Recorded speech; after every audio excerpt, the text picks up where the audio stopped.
including compensation released to states in the post-GST period of 2017-18 to 2022-23, has achieved a buoyancy of 1.22. In contrast, the tax buoyancy of state revenues from subsumed taxes in the pre-GST four-year period of 2012-13 to 2015-16 was a mere 0.72. The biggest beneficiaries are consumers, as reduction in logistic cost and taxes have brought down prices of most goods and services. We have taken a number of steps in customs to facilitate international trade. As a result, the import release time declined by 47% to 71 hours at inland container depots, by 28% to 44 hours at air cargo complexes, and by 27% to 85 hours at seaports over the last 4 years since 2019, when the national time release studies were first started. Tax proposals. As for tax proposals, in keeping with the convention, I do not propose to make any changes relating to taxation and propose to retain the same tax rates for direct and indirect taxes, including import duties. However, certain tax benefits to startups and investments made by sovereign wealth or pension funds, as also tax exemption on certain income of some IFSC units, are expiring on 31/3/2024. To provide continuity in taxation, I propose to extend the date to 31/3/2025. Moreover, in line with the government's vision to improve ease of living and ease of doing business, I wish to make an announcement to improve taxpayer services. There are a large number of petty, non-verified, non-reconciled, or disputed direct tax demands, many of them dating as far back as 1962, which continue to remain on the books, causing anxiety to honest taxpayers and hindering refunds of subsequent years. Honorable Speaker, sir, I propose to withdraw such outstanding direct tax demands up to 25,000 rupees pertaining to the period up to financial year 2009-10 and up to 10,000 rupees for financial years 2010-11 to 2014-15. This is expected to benefit about 1 crore taxpayers. 1 crore taxpayers would benefit out of this. Economy then and now. In 2014, when our government assumed the reins, the responsibility to mend the economy step by step and to put the governance systems in order was enormous. The need of the hour was to give hope to the people, to attract investments, and to build support for the much-needed reforms. The government did that successfully, following a strong belief of nation first. The crisis of those years has been overcome, and the economy has been put firmly on a high, sustainable growth path with all-round development. It is now appropriate to look at where we were then. I repeat, it is now appropriate to look at where we were then till 2014 and where we are now, only for the purpose of drawing lessons from the mismanagement of those years. The government will lay a white paper on table of the House.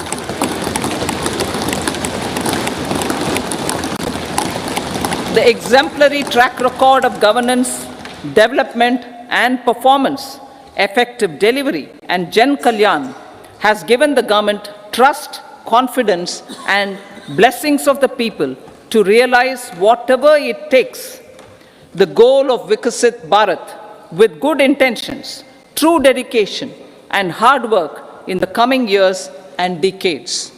With this, Honorable Speaker, I commend the interim budget to this august House. Jai Hind.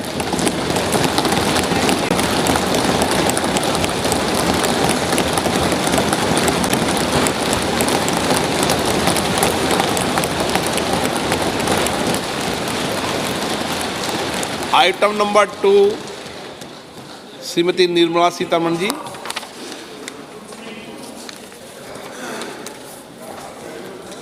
So, with your permission, I rise to lay on the table the following statements under Section 3(1) of the Fiscal Responsibility and Budget Management Act 2003, Medium-Term Fiscal Policy cum Fiscal Policy Strategy Statement and Macroeconomic Framework Statement. Item number 3, Srimati Nirmala Sitharaman ji. Sir, with your permission, I rise to move for leave to introduce the Finance Bill 2024. प्रश्न ये है कि विधेयक को पुनर्स्थापित करने की अनुमति प्रदान की जाए। जो सदस्य इसके पक्ष में हाँ कहें, जो सदस्य विरोध में ना कहें। मेरे विचार में निर्णय हाँ वालों के पक्ष हुआ, हाँ वालों के पक्ष हुआ। माननीय मंत्री जी विधेयक को पुनर्स्थापित करें। Sir, I introduce the bill. सभा की कार्रवाई शुक्रवार दिनांक 2 फरवरी 2024 को प्राप्त 11 बजे तक के लिए स्थगित की जाती है।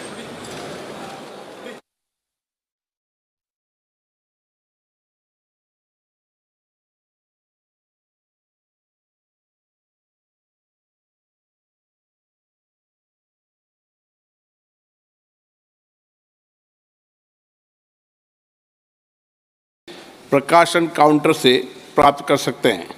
आपको ये भी सूचित किया जाता है कि माननीय मंत्री द्वारा बजट प्रस्तुत किए जाने के पश्चात उसे मेंबर पोर्टल पर भी उपलब्ध करा दिया जाएगा।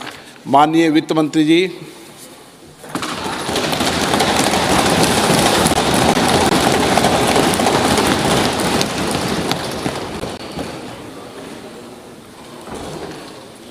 Honorable Speaker, I present the interim budget for 24-25.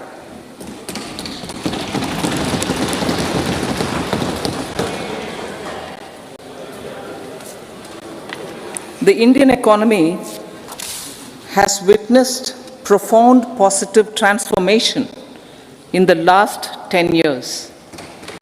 The people of India are looking ahead to the future with hope and optimism. With the blessings of the people, when our government under the visionary and dynamic leadership of Honorable Prime Minister Shri Narendra Modi assumed office in 2014, the country was facing enormous challenges. With Sabka Saath, Sabka Vikas as its mantra, the government overcame those challenges in right earnest. Structural reforms were undertaken. Pro-people programs were formulated and implemented promptly. Conditions were created for more opportunities for employment and entrepreneurship. The economy got a new vigor.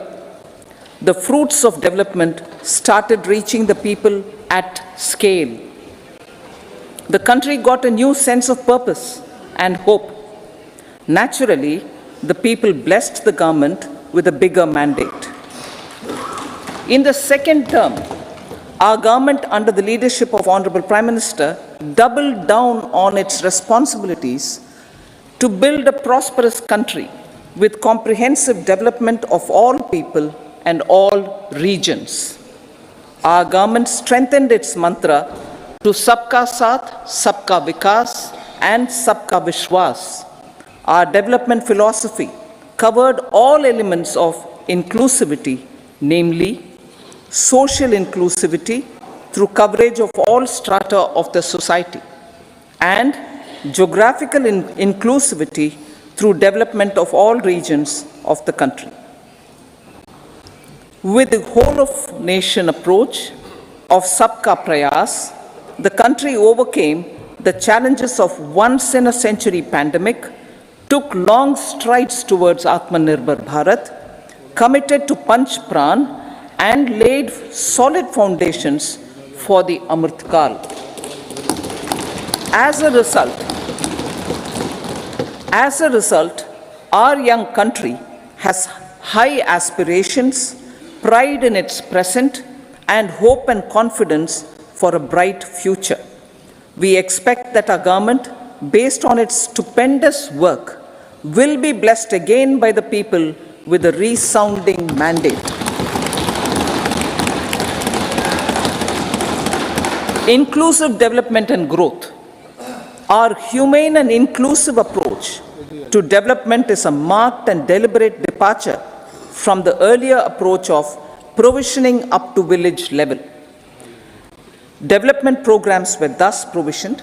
In the last 10 years, however, have targeted each and every household and individual through housing for all, Har Ghar Jal, electricity for all, cooking gas for all, bank accounts and financial services for all in record time. The worries about food have been eliminated through free ration for 80 crore people. Minimum support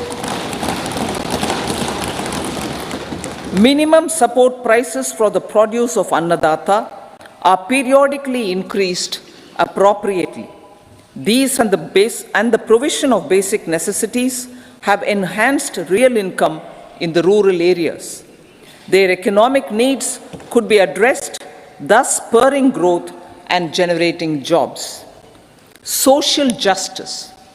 Our government is working with an approach to development that is all-round, all-pervasive, and all-inclusive. Sarvangin, Sarvasparshi, or Sarvasamaveshi. It covers all castes and people at all levels. We are working to make India a Vikasit Bharat by 2047. For achieving that goal, we need to improve people's capability and empower them. Previously, social justice was mostly a political slogan. For our government, social justice is an effective and necessary governance model. The saturation approach of covering all eligible people is the true and comprehensive achievement of social justice. This is secularism in action, reduces corruption, and prevents nepotism, prevents Bhai Bhatijawad. There is transparency and assurance that benefits are delivered to all eligible people.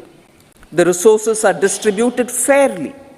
All, regardless of their social standing, get access to opportunities.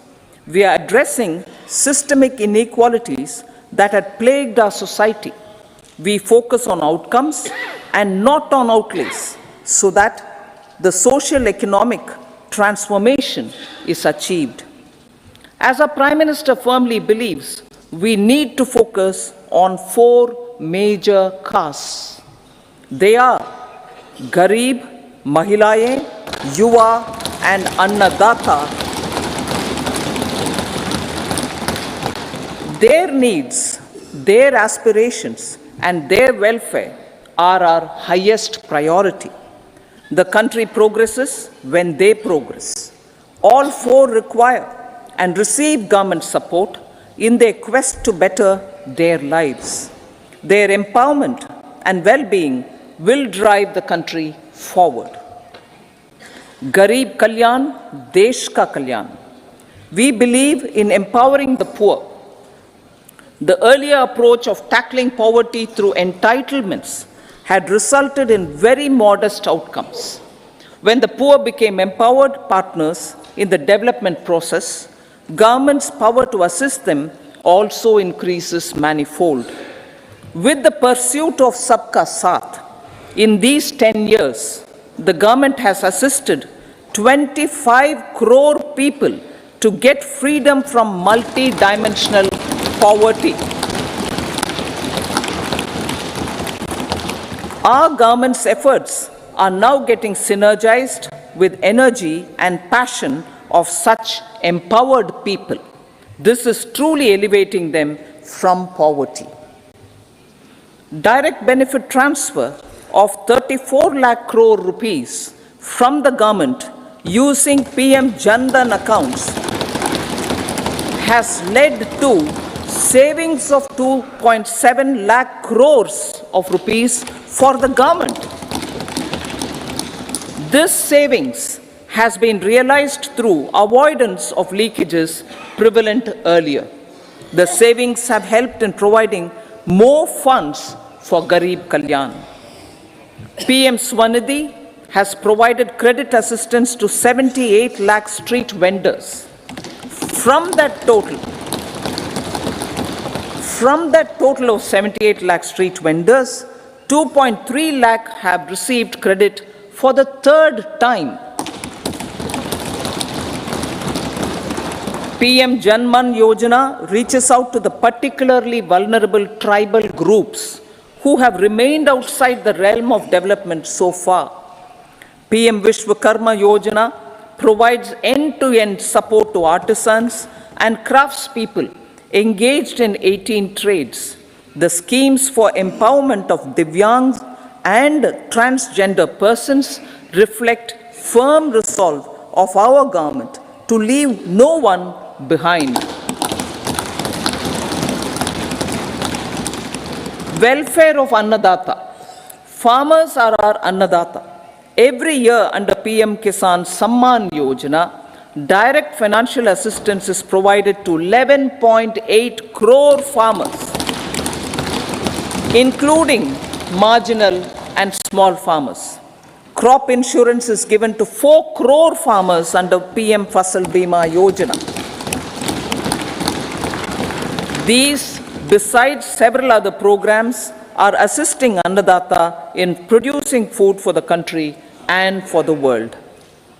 Electronic National Agricultural Market has integrated 1,361 mandis and is providing services to 1.8 crore farmers with trading volume of 3 lakh crores of rupees.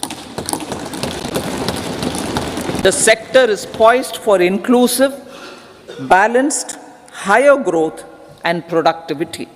These are facilitated from farmer-centric policies, income support, coverage of risks through price and insurance support, promotion of technologies and innovations through startups. Empowering the Amrit PD, the Yuva. Our prosperity depends on adequately equipping and empowering the youth.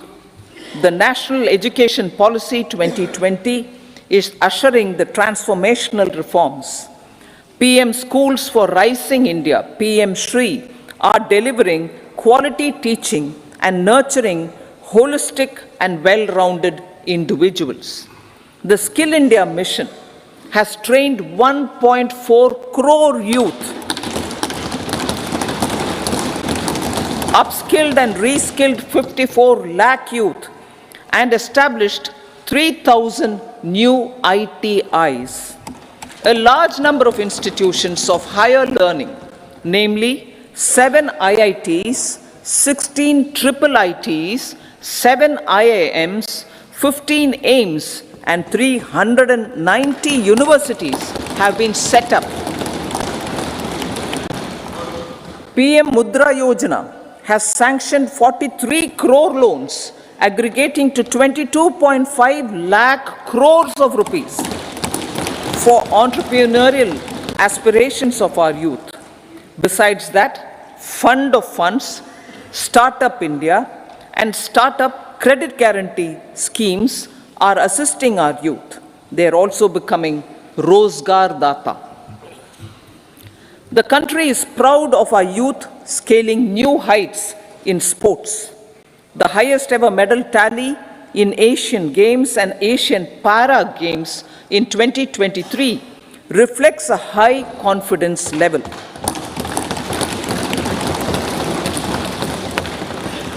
prodigy and our number one ranked player Prajnananda put up a stiff fight against the reigning world champion Magnus Carlsen in 2023.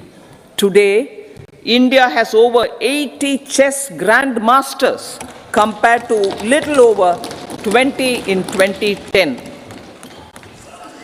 Momentum for Nari Shakti. The empowerment of women through entrepreneurship, ease of living, and dignity for them has gained momentum in these 10 years. 30 crore Mudra Yojana loans have been given to women entrepreneurs. Female enrollment in higher education has gone up by 28% in 10 years. In STEM courses, girls and women constitute 43% of enrollment, one of the highest in the world. All these measures are getting reflected in the increasing participation of women in workforce. Making triple talaq illegal, reservation of 1/3 seats for women in the Lok Sabha and state assemblies, and giving over 70% houses under PM Awas Yojana in rural areas to women, and giving over 70% houses under PM Awas Yojana in rural areas to women as sole or joint owners have enhanced their dignity. Exemplary track record of governance, development, and performance. Besides delivering on high growth in terms of gross domestic product, the government is equally focused on a more comprehensive GDP, that is, governance, development, and performance.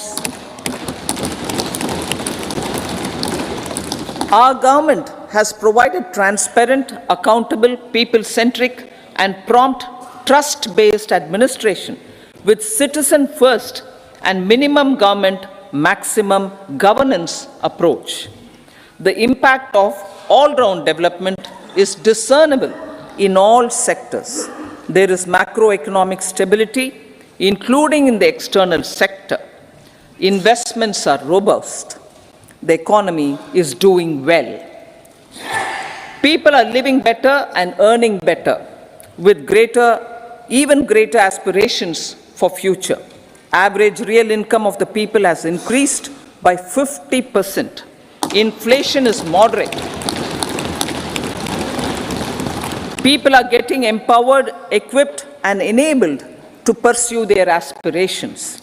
There is effective and timely delivery of programs and of large projects. Economic management. The multi-pronged economic management over the past 10 years has complemented people-centric, inclusive development. Following are some of the major elements. 1. All forms of infrastructure, physical, digital, or social, are being built in record time.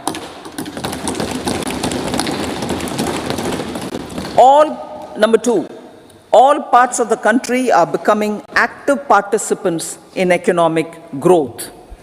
Number 3, digital public infrastructure, a new factor of production as if in the 21st century, is instrumental in formalization of the economy. Number 4, goods and services tax has enabled one nation, one market, one tax. Tax reforms have led to deepening and widening of tax base. Number 5, strengthening of the financial sector has helped in making savings, credit, and investments more efficient. Number 6, GIFT, IFSC, and the Unified Regulatory Authority, IFSCA, are creating a robust gateway for global capital and financial services for the economy. Number 7, proactive inflation management has helped keep inflation within the policy band. Now, the global context, Honorable Speaker, sir. Geopolitically, global affairs are becoming more complex and challenging with wars and conflicts. Globalization is being redefined with reshoring and friendshoring, disruption and fragmentation of supply chains, and competition for critical minerals and technologies. A new world order is emerging after the COVID pandemic. India assumed the G20 presidency during very difficult times for the world. The global economy was going through high inflation, high interest rates, low growth, very high public debt, low trade growth, and climate changes. The pandemic has led to a crisis of food, fertilizer, fuel, and finances for the world, while India successfully navigated its way. The country showed the way forward and built consensus on solutions for those global problems. The recently announced India-Middle East-Europe economic corridor is a strategic and economic game changer for India and others. In the words of Honorable Prime Minister, the corridor, and I quote, will become the basis of world trade for hundreds of years to come, and history will remember that this corridor was initiated on Indian soil, unquote. Vision for Vikasit Bharat. Our vision for Vikasit Bharat is that of prosperous Bharat in harmony with nature, with modern infrastructure, and providing opportunities for all citizens and all regions to reach their potential.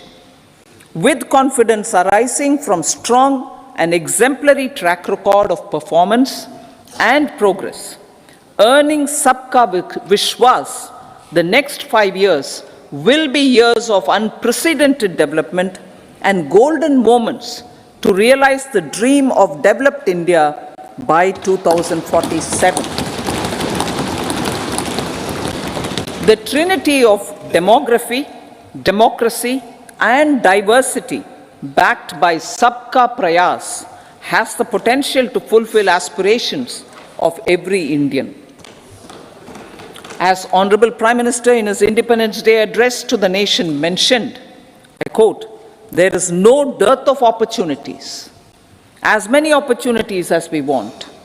The country is capable of creating more opportunities. Sky is the limit, unquote. Strategy for Amrit Kal. Our government will adopt economic policies that foster and sustain growth, facilitate inclusive and sustainable development, improve productivity, create opportunities for all, help them enhance their capabilities, and contribute to generation of resources to power investments and fulfill aspirations. Guided by the principle, reform, perform, and transform, the government will take up next generation reforms and build consensus with the states and stakeholders for effective implementation. It is an important policy priority for our government to ensure timely and adequate finances, relevant technologies, and appropriate training for the micro, small, and medium enterprises, MSMEs, to grow and also compete globally. Orienting the regulatory environment to facilitate their growth will be an important element of this policy mix. Aligning with the Panchamrit goals, our government will facilitate sustaining high and more resource-efficient economic growth. This will work towards energy security in terms of availability, accessibility, and affordability. For meeting the investment needs, our government will prepare the financial sector in terms of size, capacity, skills, and regulatory framework. Aspirational Districts Program. Our government stands ready to assist the states in faster development of aspirational districts and blocks, including generation of ample economic opportunities. Development of the East. Our government will pay utmost attention to make the eastern region and its people a powerful driver of India's growth. PM Awas Yojana Gramin.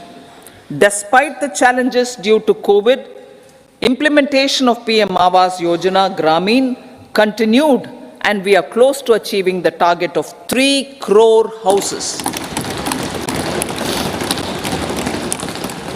2 crore more houses will be taken up in the next 5 years to meet the requirement arising from increase in the number of families.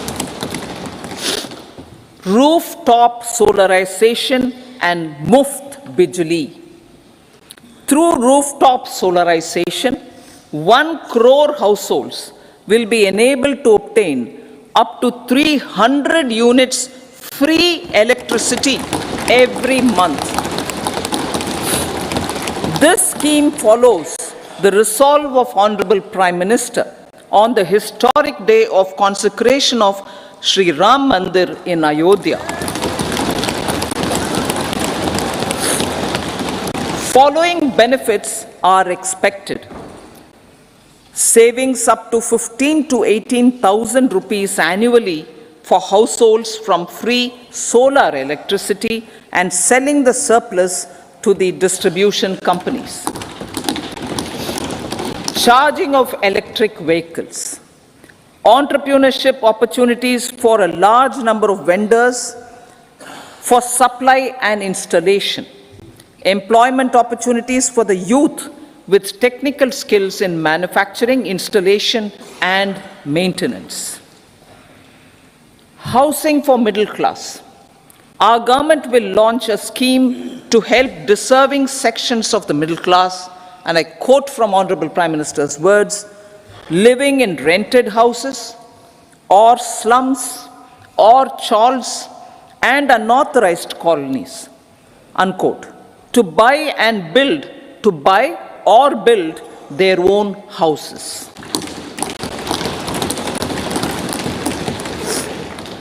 Medical colleges. Several youth are ambitious to get qualified as doctors.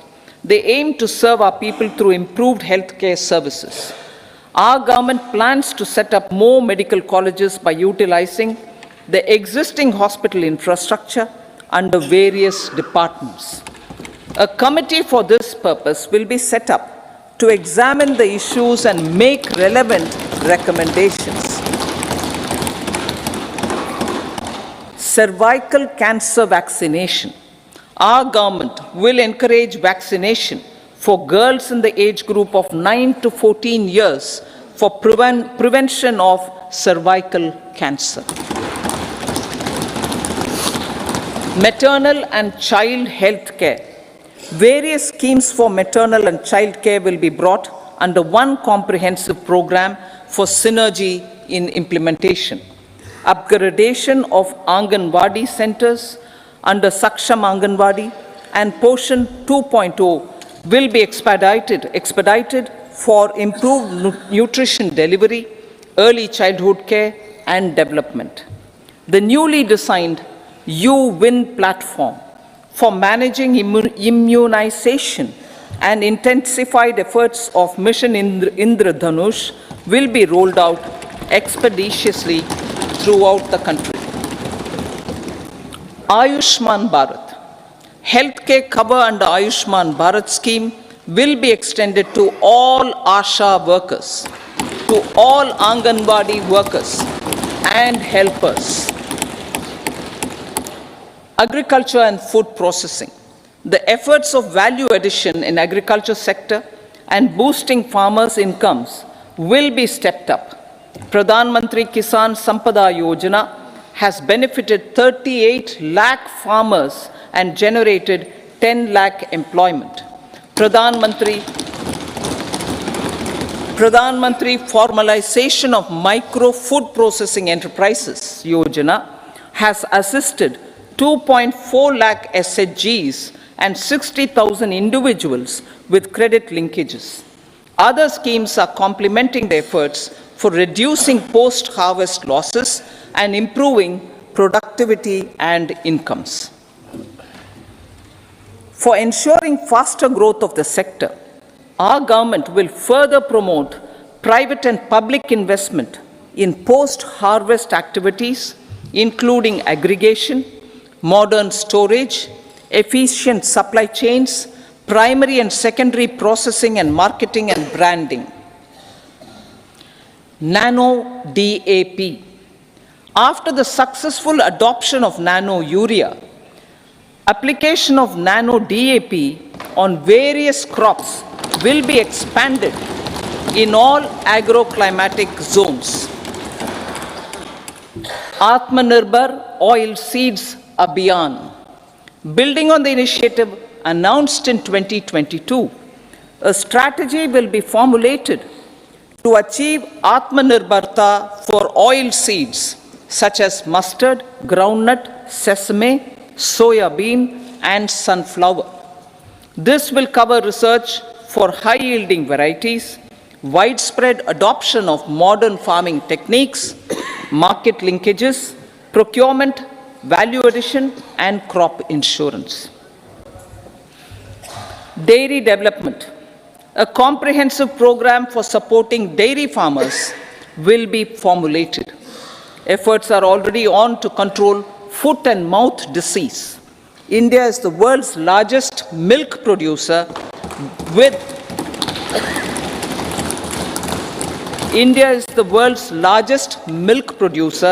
but with low productivity of milch animals. The program will be built on the success of existing schemes such as Rashtriya Gokul Mission, National Livestock Mission, and infrastructure development funds for dairy processing and animal husbandry. Matsya Sampada. It was our government which set up a separate department for fisheries, realizing the importance of assisting fishermen. This has resulted in doubling of both inland and aquaculture production. Seafood exports since 2013-14 has also doubled. Implementation of Pradhan Mantri Matsya Sampada Yojana will be stepped up to 1. Enhance aquaculture productivity from existing 3 to 5 tons per hectare. 2. Double exports to 1 lakh crore rupees, and 3. Generate 55 lakh employment opportunities in the near future. 5 integrated aqua parks will also be set up. Lakpati Didi.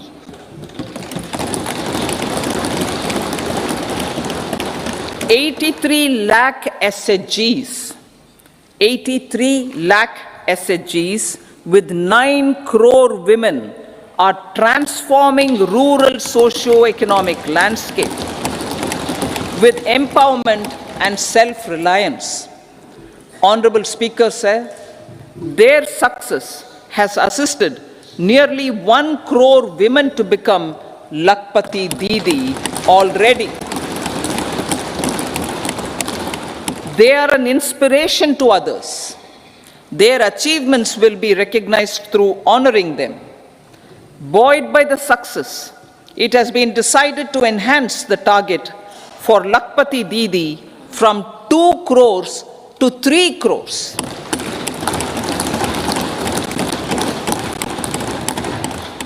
Technological changes, new age technologies and data are changing the lives of people and businesses. They are also enabling new economic opportunities and facilitating provision of high quality services at affordable prices for all, including those at the bottom of the pyramid. Opportunities for India at the global level are expanding. India is showing solutions through innovation and entrepreneurship of its people. research and innovation for catalyzing growth, employment, and development.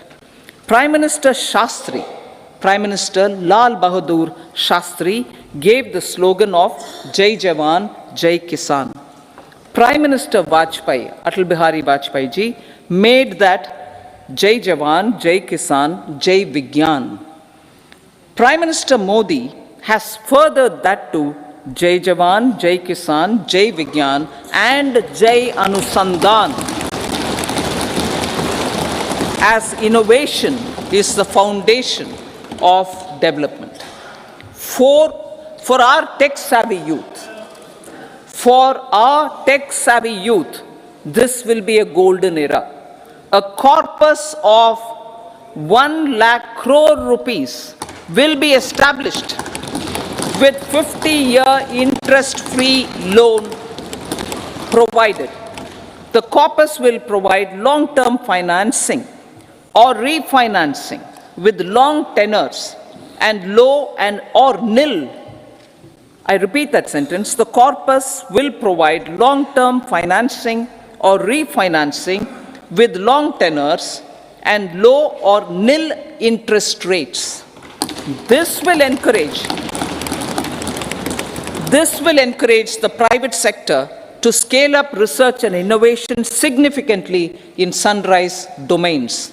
We need to have programs that combine the powers of our youth and technology. A new scheme will be launched for strengthening deep tech technologies for defense purposes and expediting Atmanirbharta. Infrastructure development.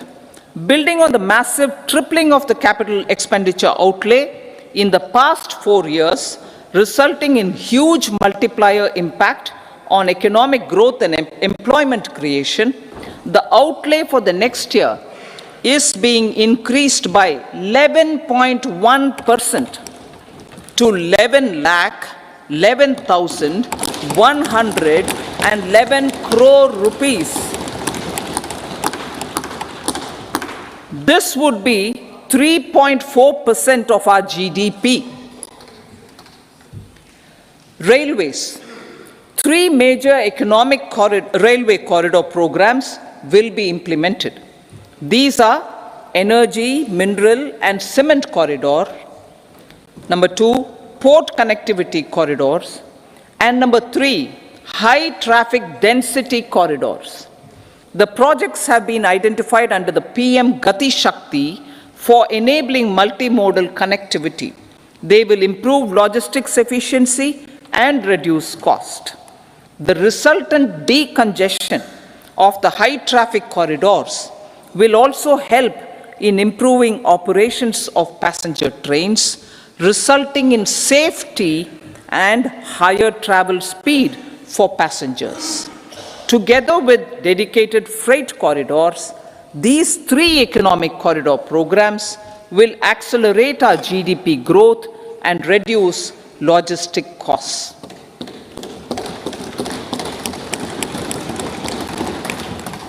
40,000 normal rail bogies will be converted to Vande Bharat standards to enhance safety, convenience, and comfort of passengers. Aviation sector. The aviation sector has been galvanized in the past 10 years. Number of airports have doubled to 149. Rollout of air connectivity to Tier 2 and Tier 3 cities under UDAN scheme has been widespread. 517 new routes are carrying 1.3 crore passengers. Indian carriers have proactively placed orders for over 1,000 new aircrafts. Expansion of existing airports and development of new airports will continue expeditiously. Metro and Namo Bharat. We have a fast expanding middle class and rapid urbanization is taking place. Metro rail and Namo Bharat can be the catalyst for the required urban transformation.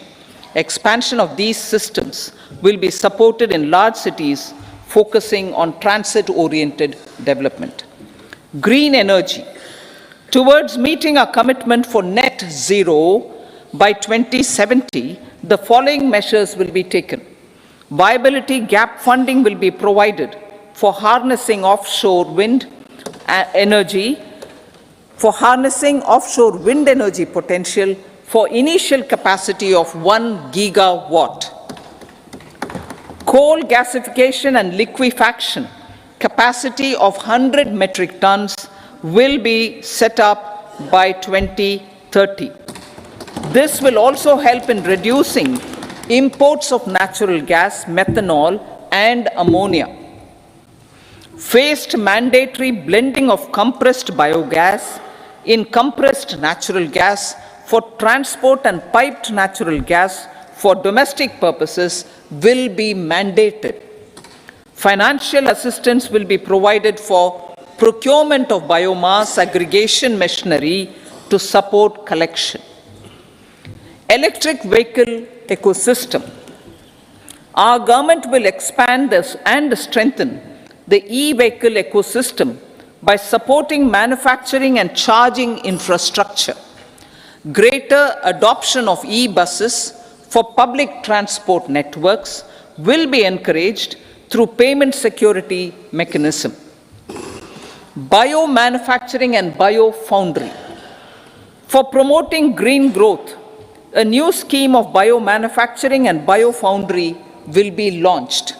This will provide environment-friendly alternatives such as biodegradable polymers, bioplastics, biopharmaceuticals, and bioagri inputs. This scheme will also help in transforming today's consumptive manufacturing paradigm to the one based on regenerative principles. Blue Economy 2.0.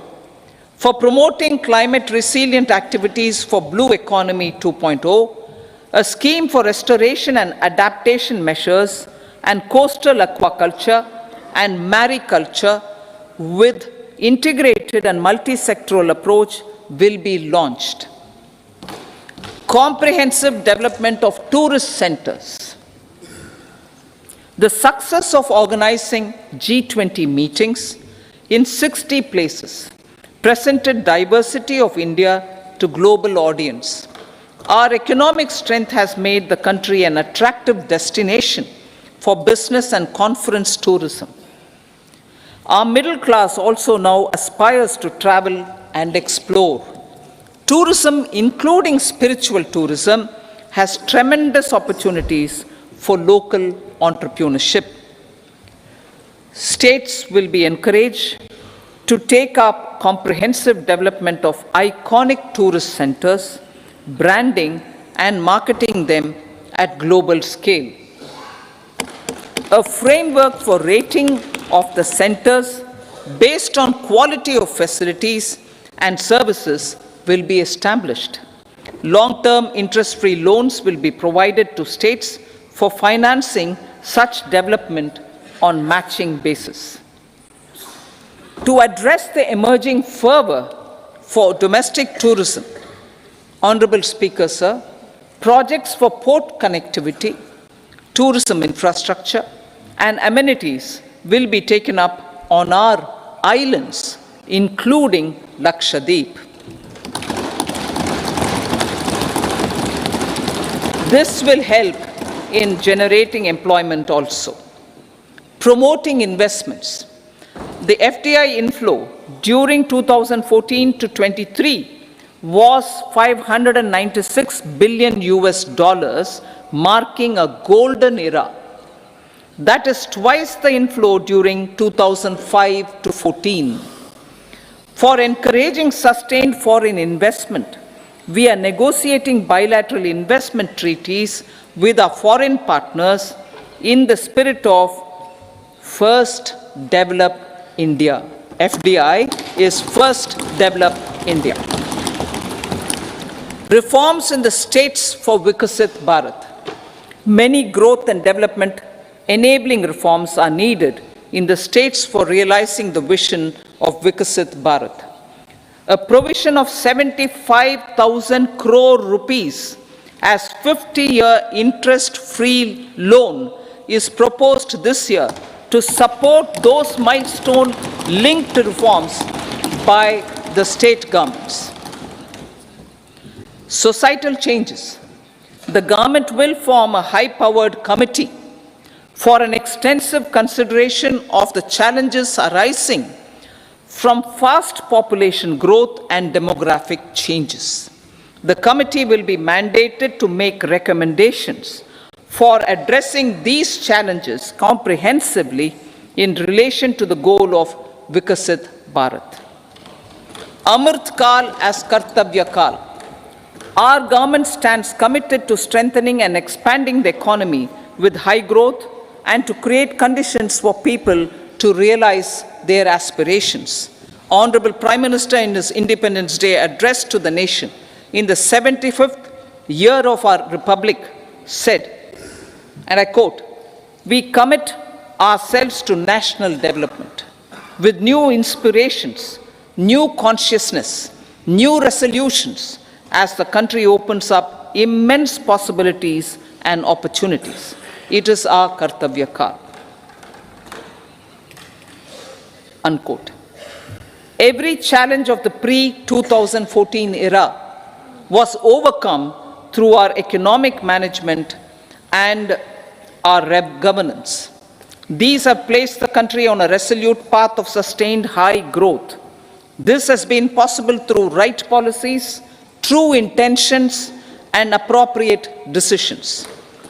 In the full budget in July, Honorable Speaker, our government will present a detailed roadmap for our pursuit of Vikasit Bharat.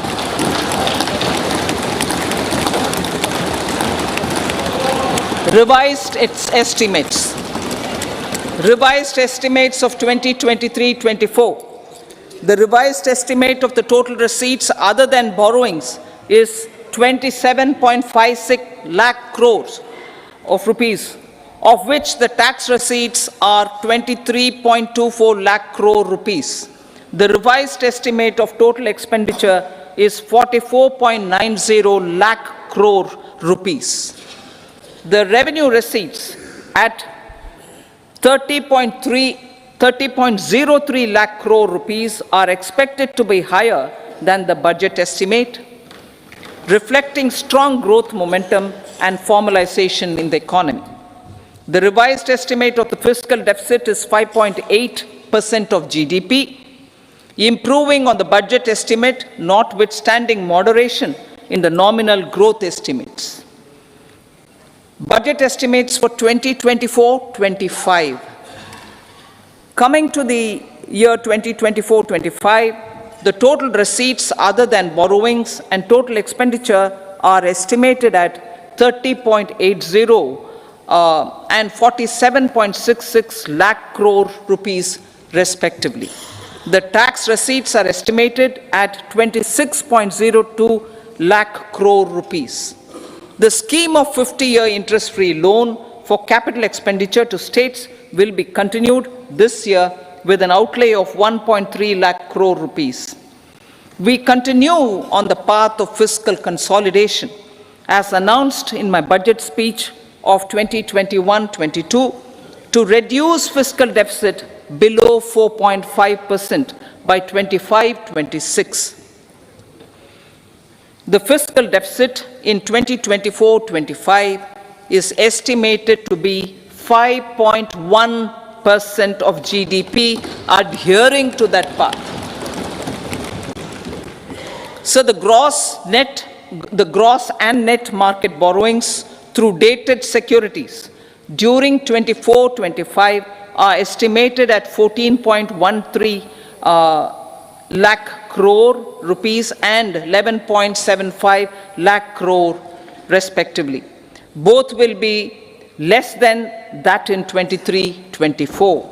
Now that the private investments are happening at scale, the lower borrowings by the central government will facilitate larger availability of credit for the private sector.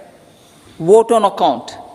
I'll be seeking vote on account approval of the Parliament through the appropriation bill for a part of the financial year 2024-25. I will now move to part B. Honorable Speaker, sir, over the last 10 years, the direct tax collections have more than trebled and the return filers swelled 2.4 times. I would like to assure the taxpayers that their contributions have been used wisely for the development of the country and welfare of its people. I appreciate the taxpayers for their continued support.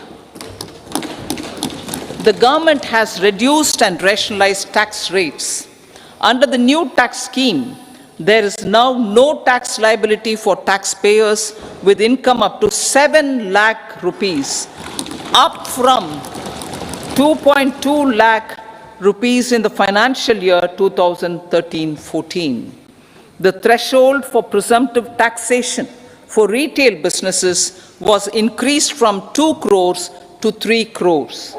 Similarly, the threshold for professionals eligible for presumptive taxation was increased from 50 lakh rupees to 75 lakh rupees. Also, corporate tax rate was decreased from 30% to 22% for existing domestic companies and to 15% for certain new manufacturing companies. Honorable Speaker, sir, in the last 5 years, our focus has been to improve taxpayer services. The age-old jurisdiction-based assessment system was transformed with the introduction of faceless assessment and appeal, thereby imparting greater efficiency, transparency, and accountability. Introduction of updated income tax returns, a new Form 26AS, and pre-filling of tax returns have made filing of tax returns simpler and easier. Average processing time of returns has been reduced from 93 days in the year 2013-14 to a mere 10 days this year, thereby making refunds faster. Indirect taxation. By unifying the highly fragmented indirect tax regime in India, the GST has reduced the compliance burden on trade and industry. The industry has acknowledged the benefits of GST. According to a recent survey conducted by a leading consulting firm, 94% of industry leaders view the transition to GST as largely positive. According to 80% of the respondents, it has led to supply chain optimization, as elimination of tax arbitrage and octroi has resulted in disbanding of checkposts at the state and city boundaries. At the same time, tax base of GST more than doubled, and the average monthly gross GST collection has almost doubled to 1.66 lakh crores this year. States too have benefited. States' SGST revenue, including compensation released to states in the post-GST period of 2017-18 to 2022-23, has achieved a buoyancy of 1.22. In contrast, the tax buoyancy of state revenues from subsumed taxes in the pre-GST 4-year period of 2012-13 to 2015-16 was a mere 0.72. The biggest beneficiaries are consumers, as reduction in logistic cost and taxes have brought down prices of most goods and services. We have taken a number of steps in customs to facilitate international trade. As a result, the import release time declined by 47% to 71 hours at inland container depots, by 28% to 44 hours at air cargo complexes and by 27% to 85 hours at seaports over the last 4 years since 2019, when the national time release studies were first started. Tax proposals. As for tax proposals, in keeping with the convention, I do not propose to make any changes relating to taxation and propose to retain the same tax rates for direct and indirect taxes, including import duties. However, certain tax benefits to startups and investments made by sovereign wealth or pension funds, as also tax exemption on certain income of some IFSC units, are expiring on 31/3/2024. To provide continuity in taxation, I propose to extend the date to 31/3/2025. Moreover, in line with the government's vision to improve ease of living and ease of doing business, I wish to make an announcement to improve taxpayers' services. There are a large number of petty, non-verified, non-reconciled or disputed direct tax demands, many of them dating as far back as 1962, which continue to remain on the books, causing anxiety to honest